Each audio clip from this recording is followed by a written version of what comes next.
Good morning ma'am. Morning बेटे, good morning.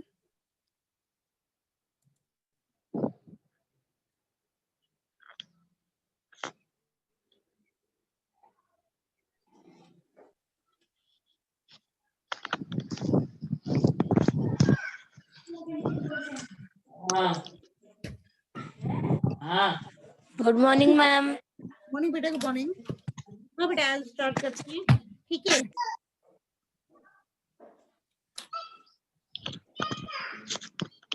बेटा आवाज आ रही है? आवाज नहीं है, लिख लेना, है ना। अपन कर रहे थे oogonia और nucule in कारा। तो अपन आज करेंगे डेवलपमेंट ऑफ नुक्यूल इन कारा। कारा में नुक्यूल का परिवर्धन कैसे होता है? कारा में नुक्यूल का परिवर्धन कैसे होता है?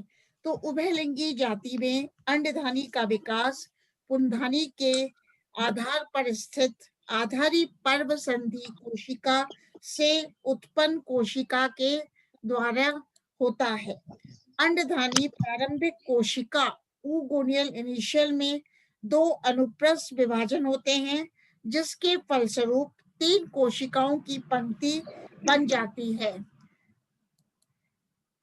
जिसके फलस्वरूप, एक बार साक्षी यादव आ गई, साक्षी को एडमिट कर देते हैं, साक्षी यादव। हाँ, एक स्लाइड मैं भी शेयर करती हूँ आप लोगों के साथ, ठीक है। स्लाइड और दिखा देती हूँ मैं आप लोगों के साथ, देखना बेटा।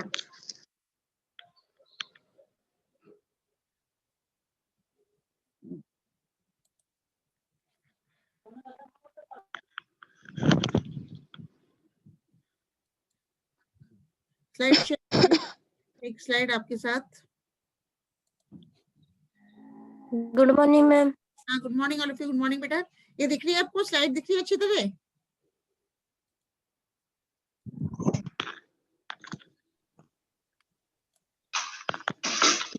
देख पा रहे हो बेटा? इसको देख पा रहे हो अच्छी तरह? ठीक है बेटा। Yes ma'am. किसकी बात कर रहे हैं? डेवलपमेंट ऑफ नुक्यूल इन कारा। तो सबसे पहले मैं बता रही हूँ कि जो अंडधानी प्रारंभिक कोशिका है, मतलब जो oogonial इनिशियल है, उसमें 2 अनुप्रस्थ विभाजन होते हैं बेटा। ये देख लो बी डायग्राम में, तो 2 ट्रांसवर्स डिवीजन होते हैं, जिसके फलस्वरूप 3 कोशिकाओं की एक पंक्ति बन जाती है। तो इनमें से सबसे निचली कोशिका पेडिसल सेल कहलाती है। क्या कहलाती है? वृंत कोशिका कहलाती है, पेडिसल सेल कहलाती है। मध्य कोशिका पर्व संधि कोशिका कहलाती है, जैसे कि डायग्राम में देख रहे हो। मतलब middle cell is called as nodal cell, basal cell is called as pedicel cell, तथा ऊपरी कोशिका अपर सेल क्या कहलाती है? Is called as oogonial mother cell. तो ऊपरी कोशिका अंडधानी मात्र कोशिका कहलाती है। तो क्या बता रही हूँ बेटा? oogonial इनिशियल है, मतलब अंडधानी प्रारंभिक में 2 अनुप्रस्थ विभाजन होते हैं, जिससे 3 कोशिकाएं बनती हैं। कौन कौन सी? वृंत कोशिका, मध्य नोडल सेल, व ऊपरी कोशिका कौन सी होती है, मतलब upper cell is called as oogonial mother cell. अब निचली कोशिका मतलब पेडिसल सेल में वापस से या फिर से विभाजन नहीं होते हैं, बल्कि यह वृंत कोशिका पेडिसल सेल दीर्घीकृत हो अंडधानी के एक कोशिक वृंत का निर्माण करती है। ये देख लो, अंडधानी के एक कोशिक वृंत का निर्माण करती है। अब जो अंतस्थ कोशिका है मतलब ऊगोनियल मदर सेल, अंतस्थ कोशिका मतलब अंडधानी मात्र कोशिका, अंतस्थ कोशिका ऊगोनियल मदर सेल का कार्य करती है। ठीक है, अब इस अंडधानी मात्र कोशिका में भी अनुप्रस्थ विभाजन होता है। क्या होता है बेटा, ट्रांसवर्स डिवीजन होता है, जिसके फलस्वरूप आप देख रहे हो एक तो छोटी वृंत कोशिका आधारी क्या बनती है, एक वृंत कोशिका बनती है, तथा एक ऊपरी व बड़ी अंडधानी कोशिका बनती है। एक ऊपरी व बड़ी अंडधानी कोशिका बन जाती है। तो अंडधानी कोशिका के आकार में वृद्धि होती है, अंडधानी कोशिका के आकार में वृद्धि होती है और इसमें एक केंद्र की अंड विकसित हो जाता है। ये आप देख रहे हो, एक केंद्र की अंड विकसित हो जाता है। ये वाला डायग्राम है एक केंद्र की अंड। एक मिनट, हाँ, और एनलार्ज कर देती हूँ। देख लो बेटा, इसमें एक केंद्र की अंड विकसित हो जाता है। तो ठीक है, पर्व संधि कोशिका में विभाजन होकर, अब जो मैंने बताया बेटा, ये जो नोडल सेल दिख रही है, पर्व संधि कोशिका में विभाजन होकर 5 परिधीय आच्छद प्रारंभिक बनती है, वह एक केंद्रीय कोशिका का निर्माण होता है। ये देख लो डी डायग्राम, क्या होता है, परिधीय मतलब किसमें, नोडल सेल में भी विभाजन होता है, जिसे डी डायग्राम में देख लो, एक तो केंद्रीय कोशिका बनती है, क्या बोलते हैं इसको, सेंट्रल सेल बनती है, वह शीट प्रारंभिक का निर्माण होता है। ये आपस में देख लो आगे पीछे, ये है शीट प्रारंभिक का मतलब शीट इनिशियल का आच्छद प्रारंभिक का निर्माण होता है। और प्रत्येक आच्छद प्रारंभिक में फिर से एक अनुप्रस्थ विभाजन होता है, जो आप देख रहे हो, फिर से एक अनुप्रस्थ विभाजन होता है, जिससे कि 2 सोपान बन जाते हैं। और प्रत्येक सोपान में बेटा 5 कोशिकाएं होती हैं। ऊपरी परत की 5 कोशिकाएं कोरोना सेल का कार्य करती है। ये देख रहे हो बेटा ऊपर जी डायग्राम में, ऊपरी सेल की 5 कोशिकाएं कोरोना कोशिका का कार्य करती है, तथा निचली परत की कोशिकाएं दीर्घित होकर अंडधानी के चारों ओर एक रक्षी आवरण बनाती हैं।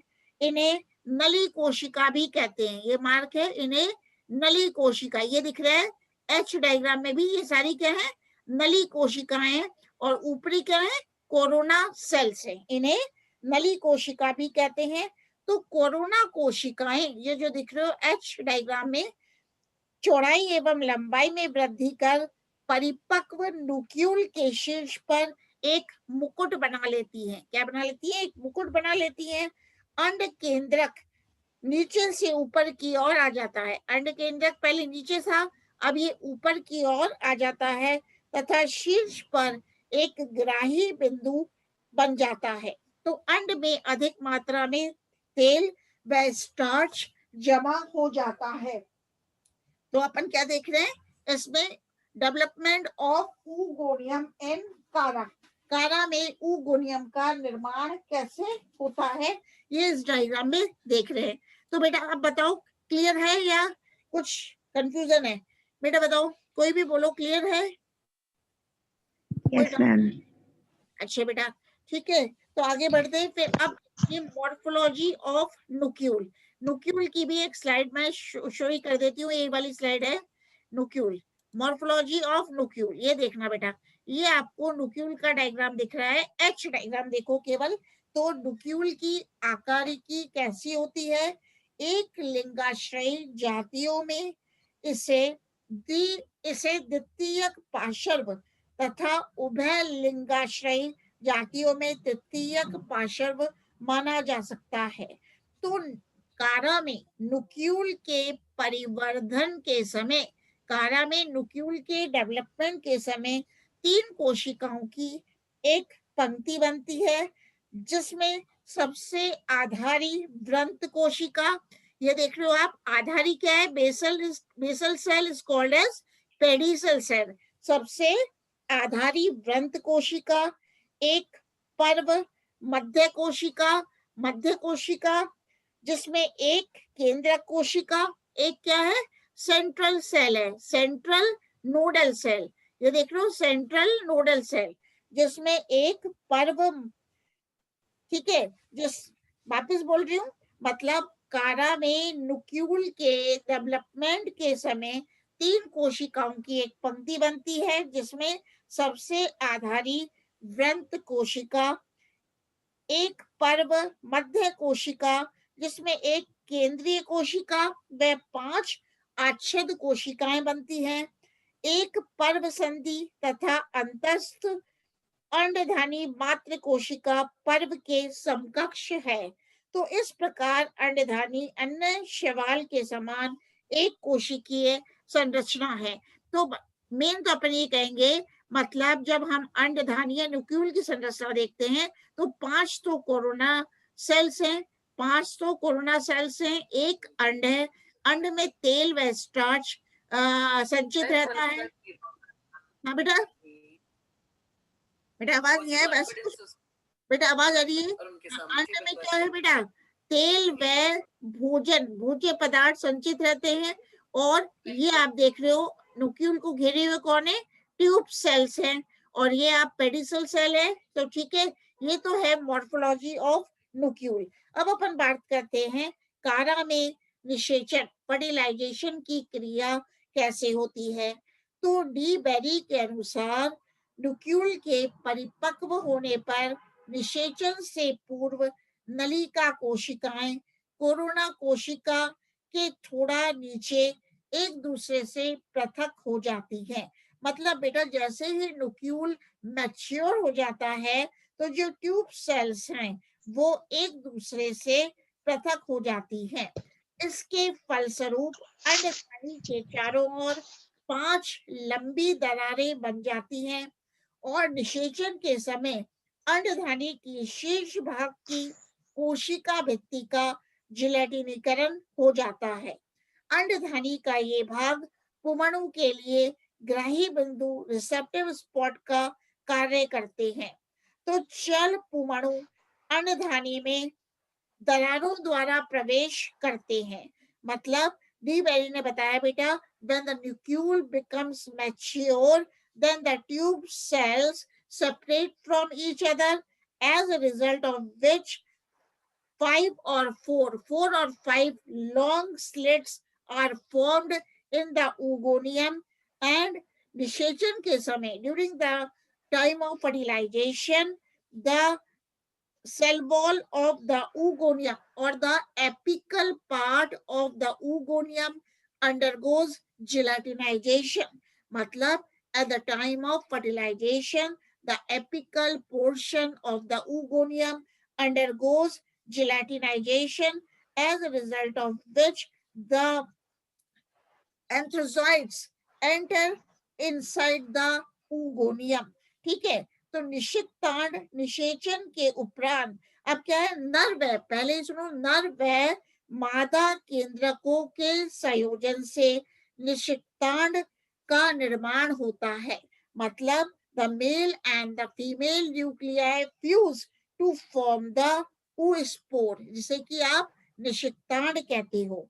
मतलब अब जब निषिक्तांड बन गया, निषिक्तांड कैसे बना, नर व मादा केंद्रकों के संयोजन से oospore का निर्माण होता है, और यह निषिक्तांड निषेचन के बाद अपने चारों ओर सेल्यूलोज की भित्ति का निर्माण करता है।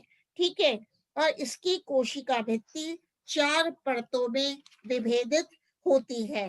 ठीक है, और 2 बाह्य परतें वर्णकित होती हैं तथा दो भीतरी परतें रंगीन होती हैं। बेटा आवाज आ रही है आपस में, आवाज बातें की, मतलब द जो निषिक्तांड है oospore is surrounded by 4 layers, ठीक है। इसकी मतलब जो निषिक्तांड है उसकी कोशिका भित्ति 4 परतों में विभेदित होती है। तो दो आउटर लेयर्स, दो बाह्य परतें वर्णित होती हैं, पिगमेंटेड होती है, तथा दो भीतरी परतें रंगहीन होती हैं। 2 inner layers are colorless, whereas the 2 outer layers of the oospore are pigmented. तो निषिक्तांड का द्विगुणित केंद्रक अग्र सिरे पर स्थानांतरित हो जाता है और अधिकांश स्टार्च तेल बिंदुकों में परिवर्तित हो जाता है। मतलब starch gets converted into the oil droplets in the oospore। तो नलिका कोशिकाओं की बाह्य भित्ति डिके होकर नष्ट हो जाती है तथा भीतरी भित्तियों पर सुगंधित नलिका का जमाव हो जाता है। अब निषिक्तांड टूटकर तालाब के पौधे में बैठ जाता है तथा विश्राम में रहता है। बेटा याद क्या करोगे, मतलब the oospore undergoes a resting stage and during the resting period the oospore does not germinate। मतलब विश्राम अवस्था की अवधि वातावरणीय दशाओं पर निर्भर करती है। तो अपन एक डायग्राम देखेंगे, अभी एक शेयर करती हूँ मैं और शेयर करती हूँ आपके साथ। ये देखो, ये वाला डायग्राम है, मैं दिखाती हूँ आपको। ये दिख रहा है, दिखाई दे रहा है बेटा, ये वाला, ठीक है ना, दिखाई दे रहा होगा सबको? Yes ma'am. ठीक है बेटा, अब देखना ये क्या बता रही हूँ, जर्मिनेशन ऑफ oospore, निषिक्तांड का अंकुरन कैसे होता है। तो जब बेटा अपने देखा था नर व मादा केंद्रक आपस में संलयित होकर क्या बनाते हैं, निषिक्तांड का निर्माण करते हैं। तो इस oospore में जो ए डायग्राम है उसमें कैसा न्यूक्लियस है, न्यूक्लियस कैसा है, डिप्लॉयड न्यूक्लियस है, मतलब द्विगुणित केंद्रक है। तो ये जो द्विगुणित केंद्रक है वो oospore के अग्र सिरे पर चला जाता है, जैसे कि आप ए डायग्राम में देख रहे हो। तो अंकुरन के समय निषिक्तांड का द्विगुणित केंद्रक डिप्लॉयड न्यूक्लियस शिखाग्र की ओर बढ़ता है। ये आप देख रहे हो, शिखाग्र की ओर बढ़ता है। अब इस डिप्लॉयड न्यूक्लियस में द्विगुणित केंद्रक में अर्धसूत्री विभाजन होते हैं, मतलब मियोटिक डिवीजन होता है, जिसके फलस्वरूप 4 अगुणित केंद्रक बन जाते हैं। मतलब the diploid nucleus of the oospore undergoes meiotic division, as you see in the B diagram, as a result of which 4 haploid nuclei are formed। बेटा क्या हो रहा है कि जो द्विगुणित केंद्रक है उसमें अर्धसूत्री विभाजन हो रहा है और अर्धसूत्री विभाजन के फलस्वरूप, जैसे कि आप बी डायग्राम में देख रहे हो, 4 अगुणित केंद्रक बनते हैं। तो शीर्ष भाग के निकट अनुप्रस्थ भित्ति बन जाती है। देख लो सी डायग्राम में क्या हो रहा है, शीर्ष भाग के निकट एक ट्रांसवर्स वॉल, एक अनुप्रस्थ भित्ति बन जाती है, जिससे कि 2 असमान कोशिकाएं बनती है। सी डायग्राम में देखो बेटा, मतलब a transverse wall is laid down at the apical portion of the oospore, as a result of which 2 unequal cells are formed। 2 असमान कोशिकाएं बनती हैं। अब ऊपर वाली कोशिका कैसी है, छोटी है, और सी डायग्राम में क्या है, छोटी मसूराकार अग्र कोशिका, स्मॉल लेंटिक्यूलर एपिकल सेल में एक केंद्रक है। ये देख रहे हो आप, छोटी मसूराकार अग्र कोशिका में एक केंद्रक होता है, जबकि आधारी बड़ी कोशिका में बेसल लार्ज सेल में 3 केंद्रक होते हैं। मतलब large cell has 3 nuclei, whereas the apical small cell has only 1 nucleus. ठीक है, अब ये मसूराकार कोशिका में उदग्र विभाजन होता है। डी डायग्राम में देखना, मतलब lenticular apical cell undergoes longitudinal division, मतलब जो मसूराकार अग्र कोशिका है उसमें उदग्र विभाजन होता है, लॉन्जिट्यूडनल डिवीजन होता है, जिसके फलस्वरूप प्रोटोनीमल इनिशियल, ये एरो घुमा रही हूं मैं डी डायग्राम में, जिसके फलस्वरूप प्रोटोनीमल इनिशियल मतलब प्रोटोनीमा प्रारंभिक व मूलाभास प्रारंभिक राइजोइडल इनिशियल का निर्माण होता है। मतलब कहने का मतलब है lenticular apical cell undergoes longitudinal division, as a result of which protonymal initial and rhizoidal initial are formed, जैसे कि आप डी डायग्राम में देख रहे हो। अब बेटा दोनों कोशिकाएं कौन सी, प्रोटोनीमल इनिशियल व राइजोइडल इनिशियल, दोनों कोशिकाएं विपरीत दिशाओं में वृद्धि करती हैं। मूलाभास प्रारंभिक कोशिका, राइजोइडल सेल मतलब मूलाभास प्रारंभिक कोशिका मूलाभास को जन्म देती है। तो आप एफ में देख रहे हो प्राइमरी राइजोइड, मूलाभास प्रारंभिक कोशिका मूलाभास को जन्म देती है तथा प्रथम तंतु कोशिका प्राथमिक प्रथम तंतु को जन्म देती है, मतलब प्राइमरी प्रोटोनीमा। क्या कहेंगे, rhizoidal cell forms the rhizoid, whereas the protonemial cell forms the primary protonema। वापस बोलती हूँ, मूलाभास प्रारंभिक कोशिका मूलाभास राइजोइड को जन्म देती है, जबकि प्रथम तंतु कोशिका प्राथमिक प्रथम तंतु को जन्म देती है। ये तंतु पर्व तथा पर्व संधि में विभक्त होता है। अब देख रहे हो जो प्राइमरी प्रोटोनीमा है वो पर्व नोड व इंटरनोड में विभक्त होता है।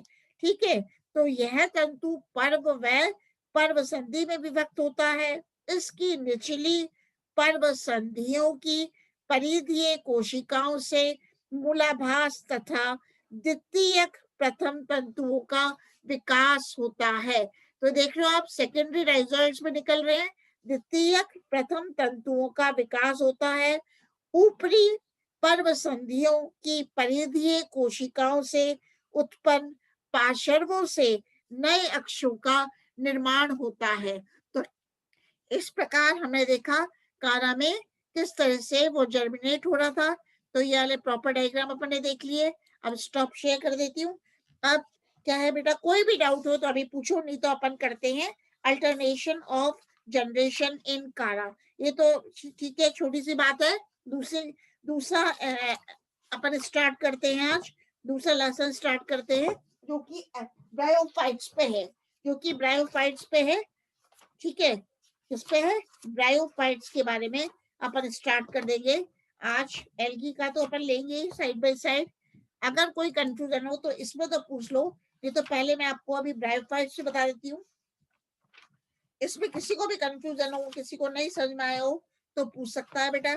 ठीक है, नहीं तो अपनी थर्ड यूनिट में ब्रायोफाइट्स भी हैं, उसके बारे में आज चर्चा कर लेते हैं, क्योंकि थोड़ी सी क्लास है general characteristics of bryophytes, bryophytes के सामान्य लक्षण क्या क्या होते हैं। तो अब मैं इसी में आपको बता देती हूँ कि ब्रायोफाइट के सामान्य लक्षण, या दूसरी एल्गी लेना चाहोगे बेटा, दूसरी एल्गी से अच्छा अपन ब्रायोफाइट के सामान्य लक्षण पढ़ लेते हैं। तो सुनना बेटा, ब्रायोफाइटा एक ग्रीक शब्द है जो कि दो शब्दों से मिलकर बना है। एक तो है ब्रायोस जिसका मतलब है मॉस, एक है फाइटो जिसका मतलब है प्लांट। ब्रायोस का मतलब है BRYOS का मतलब है मॉस और फाइटो का मतलब है प्लांट। तो ब्रायोफाइटा एक ग्रीक शब्द है जिसके अंतर्गत सरल व आद्य पादप सम्मिलित हैं। पादप जगत में इन्हें थैलोफाइटा व टेरिडोफाइटा के मध्य रखा गया है। मतलब bryophytes have been placed in between the thallophyte and pteridophytes in the plant kingdom. Bryophyta शब्द का प्रयोग सर्वप्रथम ब्रॉन ने 1864 में किया तथा शिम्पर ने 1879 में इस पादप समूह मतलब ब्रायोफाइट्स को प्रभाग का स्तर प्रदान किया.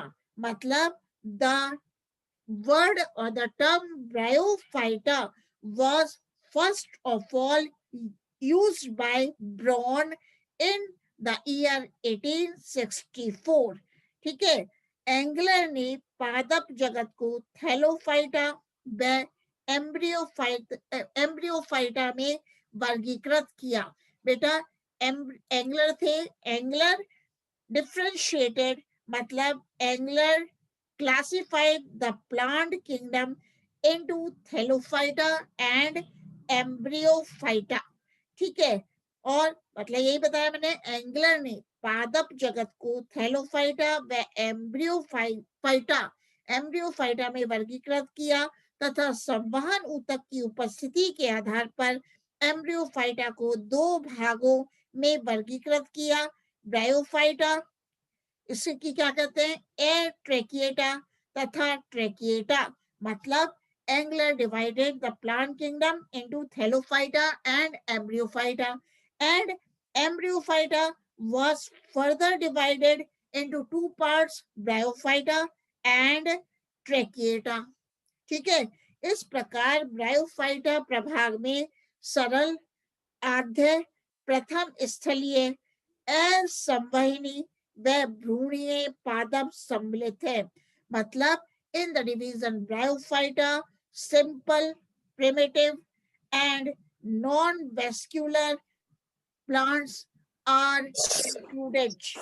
मतलब कैसे हैं, जो पादप हैं ब्रायोफाइट्स में, जो पादप हैं असंवहनी हैं. मतलब इनमें वेस्कुलर सिस्टम नहीं पाया जाता. ब्रायोफाइट्स में वेस्कुलर सिस्टम नहीं पाया जाता.